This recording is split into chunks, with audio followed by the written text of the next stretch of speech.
Single होने के ना फायदे बड़े हैं, पर दूसरों के रिलेशनशिप गोल्स की पोस्ट को देख के उदास मत हो जाया करो। हाँ मानता हूँ कभी कभी लगता होगा कि कोई तो होना चाहिए ना, पर उस बात को ना अभी इतना दिल से भी मत लगाया करो। तुम्हारे ऊपर कोई पाबंदी नहीं होती कि तुम एक ही शख्स की बात करो। कोई गाना सुन के तुम्हारी मर्जी, तुम जिस किसी क्रश को याद करो।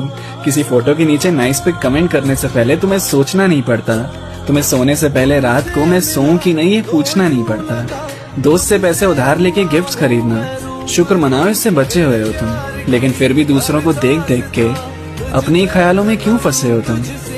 तुम्हें चाहिए कोई दिल की बात करने वाला, जानता हूँ मैं। तुम्हें चाहिए कोई दिल की बात सुनने वाला, मानता हूँ मैं। तुम्हें चाहिए कोई ऐसा जिसे तुम हमदर्द हम सफर कह सको।